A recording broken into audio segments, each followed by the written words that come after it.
Hey, reality capture experts. This is a quick presentation on Google Street View and Matterport and how you can make the two work together. This first slide shows you obviously our Matterport camera, but then another device that I've used in the past to create tours for clients called a Samsung Gear. They retail at about $200. You could probably even get it cheaper on eBay or Amazon, depending on if you get the latest model or not. So the first thing you need to do is download the Google Street View app. This is something that only works on Android and iPhone. It is not tablet or desktop ready, so you must use it on your mobile device. So you download the app from the App Store, and once you open it, you can connect it to your Google profile if you have one. If not, you need to create a Google profile. And then you can begin exploring and go over to your contribute page where it will give you leads on businesses nearby, wherever you're located, that need pictures taken. And it will tell you approximately how many hits a day each one of those places is receiving and show you whether or not there's actually a picture of that business on Google Maps. So you can see here, 70, 60 views a day for all these various businesses right downtown Cincinnati. And the bigger the circle, the bigger the client is. And if there's actually a picture populating that place, that means that there's already a 360 there. You probably don't need to approach that client. Maybe somebody has already reached out to them. So this is a great way to start exploring right away. And this all gets filtered in through Maps data. So it's a great way to find clients and no matter where you're standing in the world. So another feature for targeting people is to check and see on Maps if that business has been claimed or not. And if it's not, it's definitely somebody that you would want to reach out to. So this is also something that Google National Street View providers, they know and they target businesses that have not been claimed too. So there's a chance this person's already getting being spammed constantly. So I would encourage you to go in and offer in person to help them claim their business. And by the way, I can add pictures for you. I can add a 3D tour, and stress the importance of having a claimed business in search engine optimization.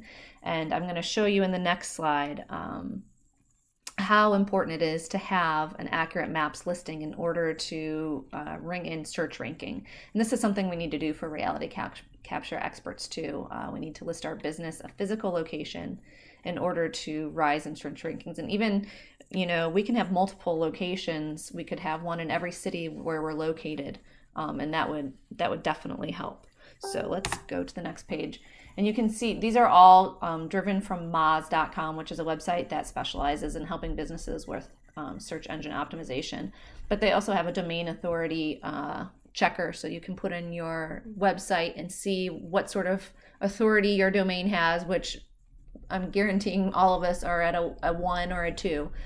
Even this site that I used to manage that had over 400 pages and we updated regularly, I think it was a 16 or something like that.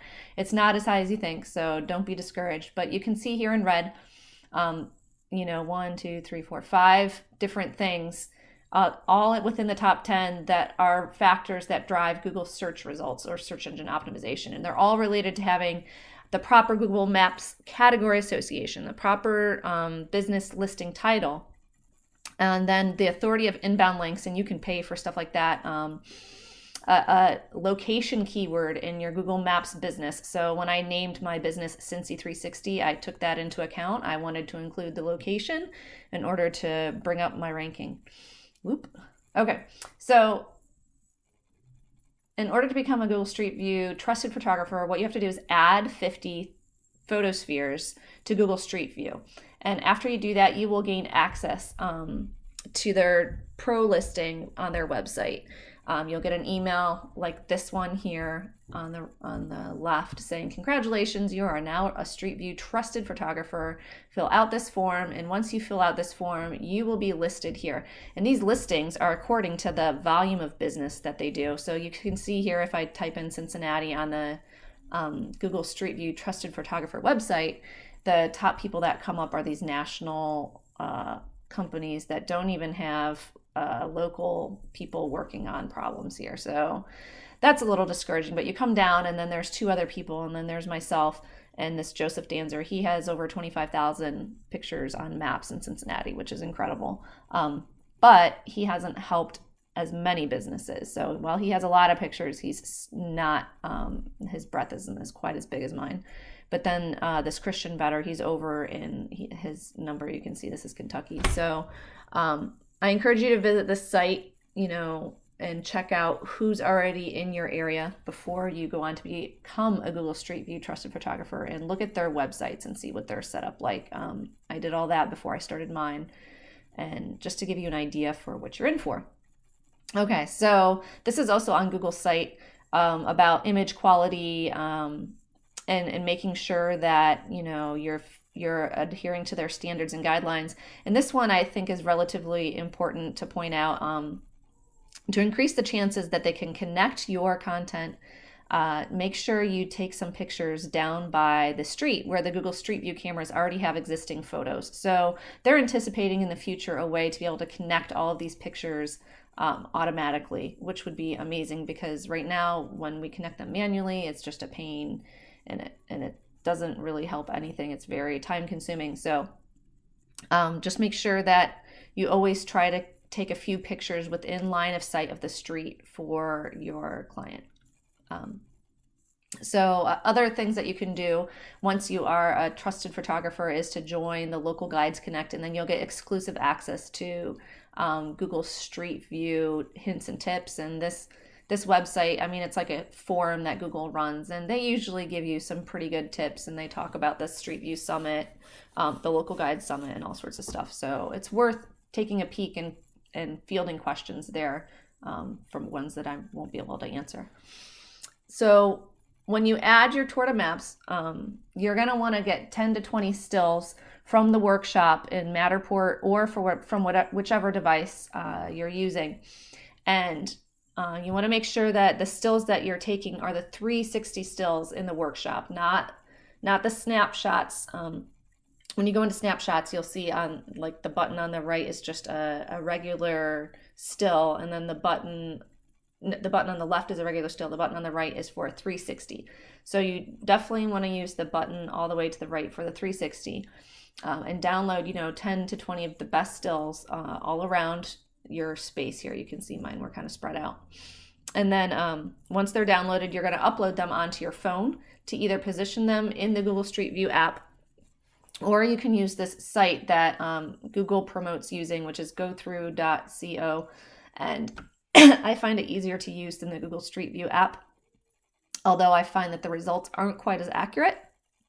It's just easier to position things. You can see here on Google Earth, one of the tours that I positioned that came through. It's incredibly time consuming to manually position and align photos. So hopefully this is something when Matterport finally releases the integration that is much easier.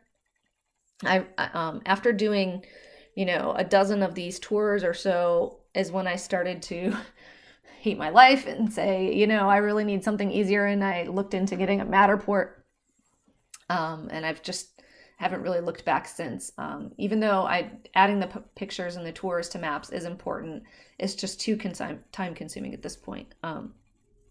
The Google Street View 360 photos are automatically added to Maps and Earth. So you can see up here where it automatically added it to Google Earth. And the way that you can check is you grab the little yellow guy in the corner and you just drag him into any building, and it'll automatically show these blue circles indicating whether or not there is a tour present for that business. Okay, so once you've gone through the process of adding 50 photos, and it used to be 150, so thankfully they lowered the barrier to entry there. Make sure you get your Google Partners badge to add to your website. your clothing, anything. Put it on the side of your car if you want, because you will get so many questions and people always asking you, do you work for Google? And I always say I partner with them. I don't work for them, but they send me leads and I come in and follow up on them. So, when you're advertising yourself, don't hesitate to be pushy, because these national Google Street View photographers, they're constantly scraping maps data and spamming businesses with phone calls. And I've talked to so many clients now that are like, I get phone calls every single day from Google Street View photographers offering their services.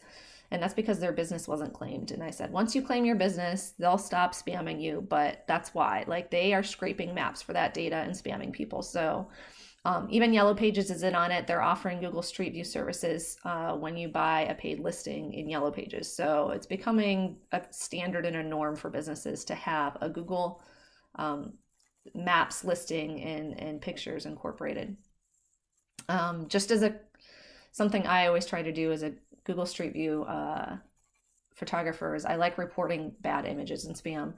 And if you say that it's, especially if it's copyright infringed or hate speech, they'll remove it. But it's just annoying to me when you go to a professional business and someone's put a personal picture in there, or a selfie, or a picture of their dog eating ice cream or something stupid.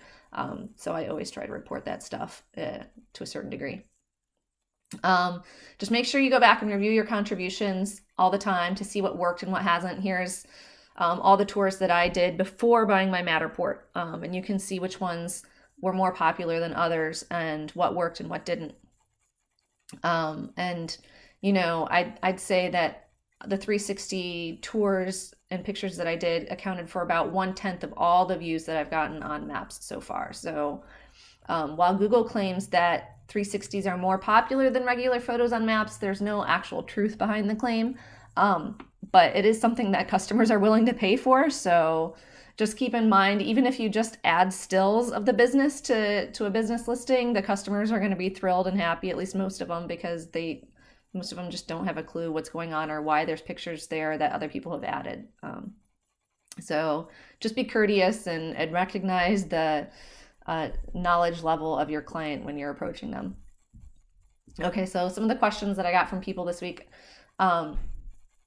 it's how much I charge, and I just do an add-on service for Google Street View, and I usually charge an extra hour worth of time depending on the size of the client. So if it's a really big space, I probably charge more like 2 hours, because that's how long it'll take me to upload everything. The Matterport Pro stills are not as high resolution as the Samsung Gear, but they're good enough for web use because Google's going to reduce the resolution anyways. So you're not going to see that much of a difference in the end, except for saving space on your computer. All right. Have a happy Thanksgiving, everyone, and send over any questions you have.